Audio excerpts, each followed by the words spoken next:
کہا میرے بچے بھوکے مر رہے تھے, میں نے, مجھے چھوڑ دو, اب نہیں آؤں گا. صحیح بتا رہا کہ ہاں چلو ٹھیک آج جاؤ, ٹھیک ہے, مسلم کی حدیث ہے, ٹھیک ہے چھوڑ دیا اس کو. اللہ کے رسول ایک چور آیا تھا, آپ نے کہا مجھے جبرائیل سب بتا دیا. کہا اچھا مال چورا رہا تھا, ٹھیک ہے, ابو ہریرہ حفاظت کرنا, اور آج اس پھر آئے گا, اس کو پکڑ کے میرے پاس نہ. کیا پھر آئے گا؟ کہاں وہ پھر آئے گا؟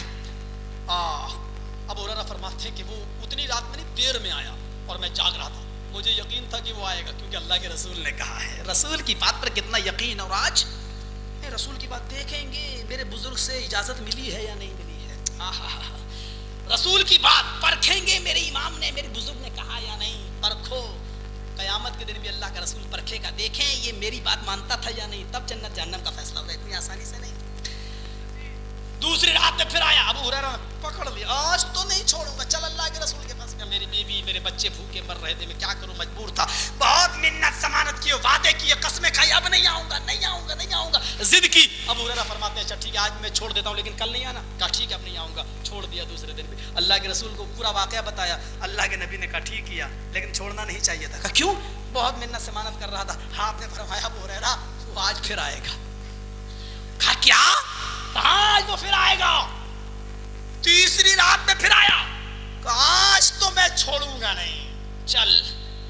کہا ابو ہریرہ مجھے چھوڑ دو, تم نہیں جانتے میں کتنا پریشان ہوں. ہٹ, 3 دن سے برابر آ رہا ہے, کہہ رہا پریشان ہوں, چلو آج میں لے کے چلتا ہوں.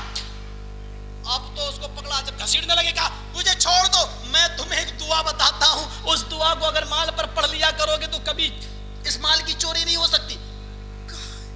چور کہیں کہ تو دعا بتائے گا, چور اور دعا, ہٹ, تیری دعا پر کون بھروسہ کرے. کہا اللہ کی قسم مجھے یہ دعا معلوم ہے, آپ یقین کریے میری. اچھا ٹھیک ہے وہ دعا بتا, میں چھوڑ دوں. کہا کہ اگر مال پر آیت الکرسی پڑھ لیا کرو, جس مال پر تم ہو, تو اللہ تعالیٰ ایک حافظ, ایک فرشتہ مسلط کر دے گا اور وہ تمہارے مال کی حفاظت فرمائے گا. آیت الکرسی پڑھ کر دم کر دیا کرو مال پر. اچھا ٹھیک ہے, گئے اللہ کے رسول سے کہا آیا تھا. کہا اچھا پھر بھی نہیں لائے. کہا اللہ کے رسول بڑی اچھی دعا بتائی ہے, آپ سے پوچھنے آیا ہوں یہ صحیح ہے یا نہیں. دیکھیے ابو ہریرہ نے فوراً عمل نہیں کیا, اس حدیث کی تحقیق کے لیے اللہ کے نبی کے پاس آئے. اللہ کے نبی نے کیا کہا, ابو ہریرہ اس نے یہ دعا جو بتائی ہے اللہ کی قسم یہ دعا بڑی مبارک دعا ہے, بڑی خیر و برکت والی دعا ہے. اللہ اس دعا کے پڑھنے سے اس مال کی حفاظت فرماتا ہے, ایک فرشتے کو مسلط کر دیتا ہے, اس مال کی چوری نہیں ہوتی ہے. لیکن جانتے ہو بتانے والا کون تھا؟ ذاک الشیطان, بتانے والا شیطان تھا, شیطان تھا. پہلا مسئلہ یہ معلوم ہوا اس حدیث سے کہ شیطان انسان کی شکل میں آ سکتا ہے. دوسرا مسئلہ اس حدیث سے یہ معلوم ہوا کہ شیطان ہمارے گھر کے مال کی چوری بھی کر سکتا ہے. تیسرا مسئلہ اس سے یہ معلوم ہوا کہ اچھی باتیں کبھی کبھی شیطان بھی کر دیتے ہیں. اور چوتھا مسئلہ اس سے یہ معلوم ہوا اہل حدیثوں پر تانے دینے والوں کہ یہ اماموں کو نہیں مانتے. اللہ کے رسول نے کہا ابو ہریرہ اس دعا کو پڑھ لیا کرو, مال پر تمہارے مال کی کوئی چوری نہیں کرے گا. شیطان نے یہ دعا بتائی ہے لیکن یہ دعا بہت اچھی ہے. اس حدیث سے ایک مسئلہ یہ معلوم ہوا کہ اگر شیطان کی بات کی تصدیق محمد رسول اللہ کر دیں اور شیطان کی بات پر رسول کی مہر لگ جائے تو شیطان کی بات بھی حدیث بن جاتی ہے. غور کرو مسئلہ, شیطان کی بات کی تصدیق اگر محمد رسول اللہ کر دیں اور شیطان کی بات پر مہر محمد رسول اللہ لگا دیں تو شیطان کی بات بھی حدیث بن جاتی ہے. ہم تو شیطان کی بھی وہ بات ماننے کے لیے تیار ہیں جس کی تصدیق محمد رسول اللہ کر دیں. ہم تمہاری اماموں کی بات کیوں نہیں مانیں گے, لیکن تصدیق جناب محمد رسول اللہ کو کرنی چاہیے, تصدیق وہی ہونا چاہیے. آؤ میرے بھائیوں, جو مسلک شیطان کی بات ماننے کے لیے تیار ہے بشرط یہ کہ وہ رب کے قرآن سے ملے, محمد کے فرمان سے ملے, ہم تمہاری بات بھی مانیں گے بشرط یہ کہ وہ بہروپیوں کی باتیں نہ ہوں, بھیس بدلنے والوں کی نہ ہوں, خود اللہ اور اس کے رسول کی بات ہو. ایک حدیث اور, 9:30 بج گئے, میری گھڑی 9:30 بجا رہی ہے. آئیے زبردست واقعہ, اس حدیث سے کئی مسئلے معلوم ہوں گے, کئی مسئلے معلوم ہوں گے. اور اس حدیث کو میں لاسٹ میں بتا رہا ہوں, دردناک واقعہ ہے. ابراہیم بھائی آپ بیٹھ جائیے اور سن لیجیے, بڑا زبردست واقعہ ہے, آپ بھی سنیے, آپ کو بھی بولنے کے کام آئے گا یہ مسئلہ. سن لیجیے. آئی بیچارہ اکیلا آدمی لڑ رہا ہے, لڑنا چاہیے لیکن دین کے لیے, اپنے مفاد کے لیے نہیں. اللہ کے نبی کے زمانے میں, پہلے حدیث کا حوالہ دے دوں ورنہ لوگ کہیں گے کہاں سے بول گیا. ترمذی شریف کتاب الحدود, اب آسانی سے دیکھ سکتے ہو. اللہ کے نبی کے زمانے میں ایک عورت فجر کی نماز پڑھنے کے لیے نکلی. اللہ کے نبی کے زمانے میں ایک عورت فجر کی نماز پڑھنے کے لیے نکلی. پیچھے سے ایک آدمی آیا اور اس نے اپنے سر سے امامہ اتارا, جو باندھتے تھے صحابہ, امامہ اتارا اور اس نے اس عورت کے اوپر امامہ ڈالا, اور امامہ ڈالتے ہی اس کو کھینچ کے لے گیا, تنہائی میں لے گیا, اکیلے میں لے گیا. پھر حدیث کے الفاظ سنو, فقضا حاجتہ, اس نے اس کے ساتھ زنا کر ڈالا. فقضا حاجتہ کا مطلب اس کے کپڑے اتار کر اس کے ساتھ زنا کر ڈالا, یعنی جس طریقے سے زنا جس کو کہا جاتا ہے پوری طریقے سے اس نے کر لیا. فقام ففرا, پھر کھڑا ہوا اور بھاگا. اس آدمی نے اس عورت کے ساتھ زنا کیا اور زنا کرنے کے بعد وہ بھاگا. فقامت فصاحت, یہ عورت بھی کھڑی ہوئی, فصاحت اور چیخی, پکڑو پکڑو اس آدمی کو, اس آدمی نے میری عزت لوٹی ہے. اس کی بات سن کر جو صحابی فجر کی نماز پڑھنے جا رہے تھے, ایک صحابی جو آگے تھا, اس نے سنا اور بھاگتے ہوئے آدمی کو دیکھا, وہ اس کے پیچھے بھاگا پکڑنے کے لیے. لیکن یہ عورت بھاگنے والے آدمی کو نہیں دیکھ پائی, یعنی جس نے زنا کیا اس کو دیکھ رہی ہے کہ وہ بھاگ رہا ہے, لیکن اس آدمی کے پیچھے جو آدمی بھاگا اس کو پکڑنے کے لیے اس کو نہیں بھاگتا ہوا دیکھ پائی. وہ سمجھی کہ یہی بھاگ رہا ہے. اتنے میں وہ عورت چیخے جا رہی ہے, جلدی نکلو جلدی نکلو, آدمی بھاگ رہا ہے. 8 10 15 آدمی اور نکلے اور وہ بھی بھاگنا شروع کر دیے. جو آدمی نکلے جو بھاگ رہے ہیں وہ سمجھے کہ مجھ سے آگے جو آدمی بھاگ رہا ہے یہی اصل مجرم ہے, حالانکہ وہ خود کسی مجرم کے پیچھے بھاگ رہا ہے. یہ گئے 10 15 لوگوں نے مل کر تیزی کے ساتھ بھاگتے ہوئے اس آدمی کو پکڑ لیا جو خود کسی کے پیچھے بھاگ رہا تھا. حدیث کے الفاظ دیکھو, اس کو پکڑا, اس آدمی نے کہا ارے مجھے چھوڑو, مجھے بھاگنے دو. اس آدمی کے پیچھے جو اس عورت کی عزت لوٹ کے بھاگا ہے, ارے وہ بھاگ جائے گا, ابھی مجھے معلوم ہے کہ وہ کس گلی میں گھسا ہے. ان لوگوں نے کہا چپ, بچنے کے لیے کہہ رہا, چپ ہٹ. نہیں, کہنے لگا اللہ کی قسم میں نہیں ہوں, مجھے چھوڑ دو, وہ آدمی بھاگ جائے گا جو اصل مجرم ہے. لوگوں نے نہیں, کام نہیں, چلو کہیں تم بھی فرار نہ ہو جاؤ, کہیں اس عورت کے پاس پہلے چلو, وہ عورت تو جانتی ہے اس کے ساتھ زنا ہوا ہے, وہ اگر تم نے کیا ہوگا تو بتا دے گی, نہیں کیا ہوگا تو کہہ دے گی کہ تم نے نہیں کیا. اس آدمی کو یقین تھا کہ ہاں مجھے کہہ دے گی کیونکہ میں نے زنا ہی نہیں کیا. اس آدمی کو لایا گیا, نڈر تھا, بے قصور تھا, بے خوف ہو کر گیا اور کہنے لگا آئے میری بہن, ان لوگوں نے مجھے پکڑ لیا ورنہ میں اصل مجرم کو پکڑ کے لاتا. لوگوں نے کہا آئے عورت غور سے دیکھ, یہ بھاگنے والا آدمی میرے آگے یہی تھا, میں نے اس کو پکڑ لیا ہے, ذرا غور سے دیکھ, کیا اسی نے تیرے ساتھ زنا کیا ہے. اس عورت نے اس کے چہرے کو غور سے دیکھا اور دیکھنے کے بعد کہتی ہے واللہ ھذا ہوا, اللہ کی قسم یہ وہی آدمی ہے جس نے میرے ساتھ زنا کیا. اللہ کی قسم, واللہ ھذا ہوا, یہ وہی آدمی ہے جس نے میرے ساتھ زنا کیا. اس عورت سے آدمی کہتا ہے میری بہن مجھے دیکھو, یہ کہتی ہے خبردار جو مجھے بہن کہا. مقدمہ جناب محمد رسول اللہ صلی اللہ علیہ وسلم کی عدالت میں آتا ہے. اللہ کے نبی صلی اللہ علیہ وسلم پوچھتے ہیں آئے لوگو تم نے بھاگتے ہوئے کس کو پکڑا. زنا کی گواہی صرف 4 آدمی دیتے ہیں کہ میں نے اپنی آنکھوں سے دیکھا, تو سنسار کرنے کا حکم ہے, یہ تو 15-20 آدمی کہہ رہے ہیں کہ میں نے پکڑا. کہنے لگے اللہ کے رسول میرے آگے یہ بھاگ رہا تھا, میں نے اسی کو پکڑ لیا. اچھا, اس عورت سے پوچھا اس کو دیکھ کے بتا. کہنے لگی یا رسول اللہ واللہ ھذا ہوا, اے اللہ کے رسول اللہ کی قسم یہ وہی آدمی ہے جس نے میری عزت لوٹی. اب کہا آئے مجرم, اب تو بھی بتا کہ تو کیا کہنا چاہتا اپنی صفائی میں. اس نے سوچا کہ 4 نہیں 20 گواہ ہیں, یا تو اگر میں کہہ بھی دوں گا کہ میں نے یہ کام نہیں کیا تو یا تو 20 گواہوں کی مانی جائے گی, میری چلتی کب ہے, جبکہ یہ عورت بھی میرے ہی بارے میں کہہ رہی ہے. تو اللہ کے رسول 20 گواہوں کی اور اس عورت کی مانیں گے یا میری مانیں گے. اس آدمی نے ہمت باندھی اور کہا میں مرنے تو جا ہی رہا ہوں, مجھے سنسار تو کر ہی دیا جائے گا, لیکن کم سے کم لوگوں کی نظروں میں یہ تو ہوگا کہ زنا کار تھا مر گیا. اگر میں جھوٹ بول دوں اور یہ کہہ دوں کہ ہاں میں نے یہ زنا کیا ہے تو کم سے کم یہ تو ہو جائے گا. اگر میں نے یہ کہہ دیا کہ میں نے یہ کام نہیں کیا پھر بھی مجھے پتھر مار کے مار ڈالا جائے گا. لوگ کہیں گے دیکھو زنا بھی کیا اور مرتے وقت جھوٹ بھی بول کے مرا. کہنے لگا ہاں اللہ کے رسول یہ عورت ٹھیک کہہ رہی ہے, یہ 15-20 آدمی بھی صحیح کہہ رہے ہیں, انہوں نے مجھے پکڑا اور میں نے ہی اس عورت کے ساتھ زنا کیا ہے. میں نے ہی اس عورت کے ساتھ زنا کیا ہے. حکم ہوتا ہے اے لوگوں, مجرم بھی قبول کر رہا ہے, عورت بھی گواہی دے رہی ہے اور یہ لوگ بھی گواہی دے رہے.